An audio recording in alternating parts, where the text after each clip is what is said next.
Yeah. I thought the first thing I'd do is read my statement, one that I really crafted last week on an airplane as I went from place to place throughout the entire week. But I think that I want to read it because I wanted you to understand and feel the sincerity of this letter, or this, whatever we got here, statement. Today marks one of the most difficult decisions that I've ever made here at Michigan State. I'd first like to thank our fans, alumni, our administration, both past and present, and especially our current and past players and coaches for all their support, hard work, and dedication over these last 13 years. You have truly helped make my dreams come true. I mean that in every sense of the word. Every February since 2007, I have reset this program in preparation for the next year's challenges. After much reflection, discussion, and prayer with my family, I feel that now is the time for change as we enter into a new decade of Michigan State football. I've told our players on many occasions that Michigan State is bigger than any one person. It's the program that's so important. Someday there will be someone else here talking to you from this podium. That day has come. There have been so many amazing life moments in the past 13 years. When I reflect, I think of our Big Ten championship games, our Big Ten championships, 3, the big games that we played in, the playoffs, the bowl games, the bowl wins, the moments, the milestones, the graduates, and the many NFL opportunities our guys have had, and finally, and perhaps most importantly, the relationships made. This job has always been a 24/7, 365-day-a-week, a year position. There's no downtime in it, not any whatsoever, and is filled with the demands and challenges of managing games, players, coaches, recruits, donors, staff, media, an enthusiastic fan base, and competition at the very highest level. I will miss all of it, but feel the sacrifices that I have made away from my family must now become my priority at this time in my life. My plan is to stay on within the university and athletic department in a role involving special projects, especially transitioning our players, both current and incoming, to their next challenges. It has truly been an honor and a privilege to serve as the head coach at Michigan State football. Truly still humbled by that aspect. I will forever be a Spartan. And I want to thank everybody at Michigan State for all that they have done for the Dantonio family. So I'll take a couple questions and get out of your way.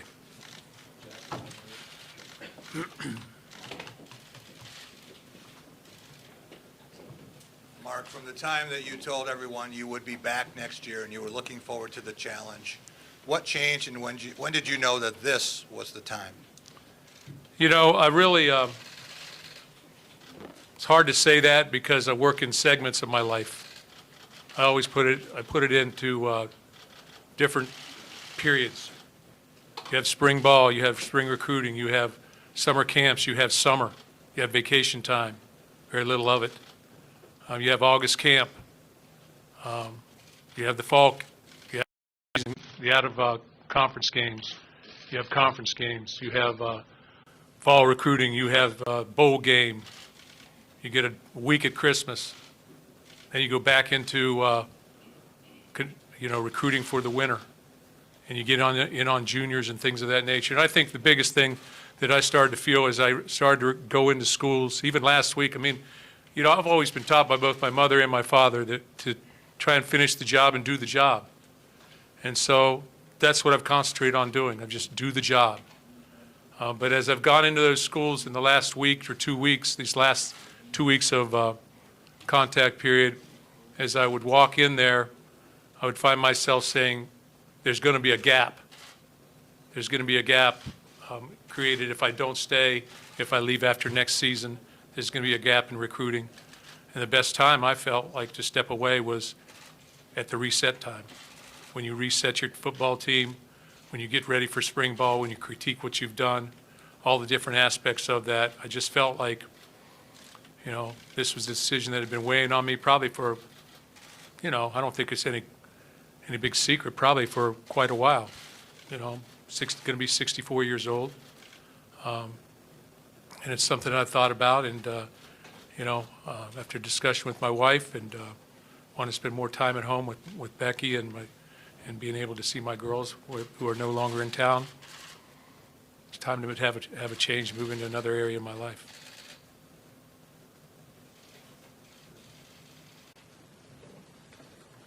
Mark, I guess, how would you define your legacy from this point? We asked you that question in August. How would you define your legacy at this moment? I think that my legacy, as defined by me, will not be about the wins and losses, although there's a lot of them. It'll be about the relationships I've made with my players. Very emotional day today. When I told our football team, and it was obviously very sudden, but I felt like that was what was needed. That was the first place I needed to go to tell the people what was going on, my football team. And our coaches were in there at the same time, so they found out as well. I've shared this information with our administration. We've had talks a little bit about that over the past couple of weeks, just which direction to go, how to go about it, if I wanted to do it, if I didn't want to do it, that kind of thing. But I hope that it's not about the wins and losses, it's about the people and how I've treated people, and the relationships that I've formed with my players that I believe will last a lifetime. Jim Comparoni, SpartanMag.com. Mark, was there any time this year when it stopped becoming enjoyable for you, and was that part of it? Yeah. In what ways? Well, my joy is with our players. My joy is coaching football. My joy is sitting in a film room watching film and talking about football, and I still have a passion for that. But the things that come across your desk, the overwhelming responsibility for people day in and day out, just feels sometimes like an avalanche, to be quite honest, or a big wave. I would say not an avalanche, a wave, that you're always surfing that wave. And I just felt like at points in time throughout the season, you're just like, what else? What else? What else is there? Not in a bad way. It might be a young man having a problem at home. It might be something that they're struggling with being away from home. It might be something that they're struggling with on the football field or in the classroom or any sort of thing, any sort of things. But when you're involved with 120 players, there's a lot of things that come across your desk. And there's so many different things that you can't control. And some of those things you can't control come across your desk as well. So it's the things like that I feel like that I just found myself never having an opportunity to come up for air. And that can wear on you. And now, recruiting has taken almost a year-long process. It's changing where the most important times, I think, of your recruiting period may be June, your 3 weekends in June, your 3 or 4 weekends in June that you may have.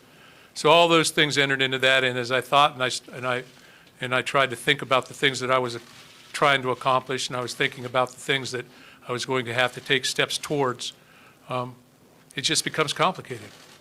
And at this point in time, I want to uncomplicate my life, to be quite honest with you. And I will miss our coaches. I will miss our players. I was very emotional today. But at the same time, I care very, very much about this football program. And as my wife has said many times, this is my baby. This is what I've cultivated and what I've grown. And if I look at our football program and say, what has to happen for it, someone has to take control of our football program that has at least a 3-year vision. I can't keep saying, as when somebody asks me, I'm living in the present. I'm coaching in the present. I'll know when I know. I have to look down the field. I have to look 3 years into the future and say, okay, what are we going to be like with a new facility? What's going to happen here? How's that guy going to enter into playing? He's a 2022 guy. I started doing the math, to be quite honest with you. A 2021 guy, here I'll be 65 going to 66.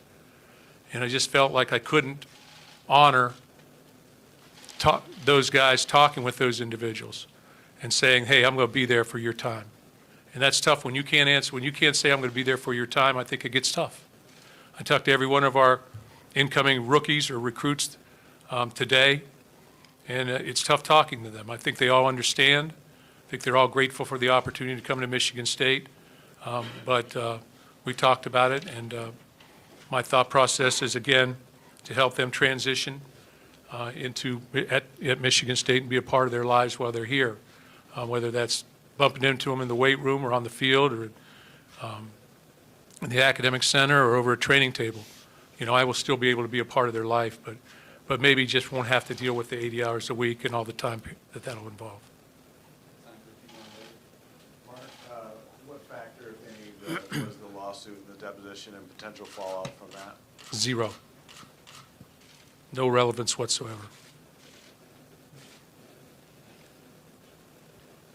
Mark, I was wondering if you could speak to the I guess, call it difficult timing, being February 4th in terms of finding your successor, and will you have any role whatsoever in helping? Are you kidding me? People will run to here. They'll crawl here.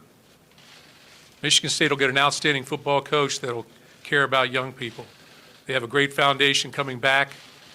This program has won a lot more than it's lost, as indicated by 13 years and what has happened here. They're on the threshold of building new facilities. There are so many things happening here. So someone who has an opportunity to come here, have a fresh start and a vision for 3 to 5 years. And my goal, and hopefully my goal for anybody who's choosing the coach, and I may be involved a little bit, may not, but is that they hire somebody who will be here 13 or 14 years and win 114-plus games. My vision for this program is for this program to move forward in a big way. You can take a step back right now, and you can recognize what this place has become in 13 years, where it's at and what it's become, and you can push that forward and elevate this program even further. And I believe that can happen. Mark, kind of just mentioned it a little bit there, but have you had a chance to during your time writing the letter and thinking about what you wanted to do, to look back at the good, the bad, the ugly of this entire thing, and just, do you feel you left Michigan State a better place than when you got here? Well, I think that's pretty safe to say. No, I really haven't looked back too much. I haven't had a chance. My job, I'm telling you, my job and all these coaches' jobs who operate at this level is 24/7. You play a game, you get a chance to watch it once, evaluate it, and you move on. You never take the opportunity to rewatch it and say, hey, I wonder what the Rose Bowl was like. I've never watched the Rose Bowl. I watched the Rose Bowl one time. You don't have a chance to do those type of things, to reflect. You have a chance to see your young people and reflect with them a little bit. And when guys come back, Kari Willis came back this week, but you have very, very little time for yourself to be able to reflect on the things that you've been able to accomplish, because you're always trying to move forward. And that's what we've tried to do here, and that's what I've tried to do, and I've tried to keep it like this. In Michigan State, from the first day I walked in this place, I've said many, many times, if we can just go like this, you can be extremely successful. And I said that on the first day that I walked in here, and I'll say it on the last.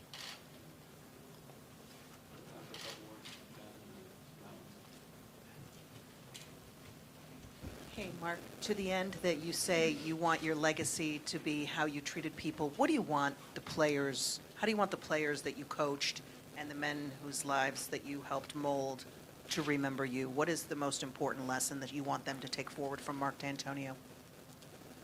I told them the truth, good or bad. I told them how it was, and I was real with them. I was a mentor to them. Will not say a father figure, have their fathers, but I was somebody there that helped them grow as people. And that's my goal. It's always been my goal as a coach, help people grow. In the midst of it all, you got to win games. You got to graduate players. You got to make sure they stay out of trouble. Nothing's foolproof, but I did my very best, and I did them with their best interests in mind. Mark, you said you admitted at points this season and it wasn't enjoyable anymore at times. No, I didn't say that. I said there was a big wave always coming on me. I never felt like I didn't have time. It was always enjoyable. I love walking in. There's many, many aspects of my job that are extremely enjoyable. Standing on the sideline after a win is very enjoyable. After a loss, not so much. But go ahead. I just meant you admitting that there were certain things coming at you that obviously were difficult. If you, with the chance of hindsight, would you go back and do things differently? Maybe, have moved in a different direction with your life, maybe after the 17 season when you're coming off 10 wins and a rebound, or any times would you do anything differently? No, I don't think I would. Again, I don't look at life like that. I look at life like I do the best I can. I try and move it forward. No, I don't look at it like that. And there was a big part of me, a large part of me, that was 50-50, what to do, how to do it. And in the end, if you're 50-50 on something, you need to be over here because this job demands 100%. It just does. And I think everybody out there who's coaching would agree to that. So if you're 50-50 on it, hey, should I not? That 50-50 starts to wear on you, and it starts to become a little bit more of a reality. But again, in talking with my family, my girls, my wife, my brothers, so at some point in time, you have to start reflecting on, okay, what else are you going to do for a living? People ask me all the time, hey, Coach, what do you like to do in your off time? I can't even give them an answer. I look at myself and say, what hobbies do I have? I'm a bad golfer, okay? So I'm trying to become a better golfer, but it's just the way the job is, and I don't complain about it. I'm just saying it's the way the job is, and as you go forward, you figure it out. Mark, can you take a question? Yeah. You just said you'd like to remember if somebody told the truth, good or bad. What would you say to what Chris Blackwell has said about you the past few months about both Austin Robertson's improvement and what the assistant coaches told you about him?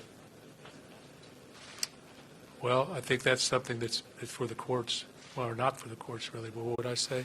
I've tried very hard never to say anything negative about anybody. So I'll keep that right where it's at. Did your assistant? Now, that's one question. We're not talking about this here. This is a celebration. Mark, as somebody who's accomplished a lot here, what would you say the next coach need? What was going to say need out of the next coach? What qualities and traits are required to succeed in this job? In your opinion? In my opinion, the person should be someone who can recruit this area of the country because that's where the majority of your recruits are going to come from. Should be somebody who has a track record of treating people correctly. They should know a little bit about our program or have been in this conference somewhat. It should be somebody that has been a good coach and solid person. And there are a lot of different qualities. Way good. Last thing I want to do is I want to thank our players again, all of our current players and our past players. They've helped make this very, very special. I also want to thank our coaches and what they've done and all of our staff for bringing me along with them and making this a very, very special point in my life. The last 13 years, the 6 years before it when Nick Saban brought me here were special years. And I'll forever be a Spartan. And I guess that's all I got now. Go Green.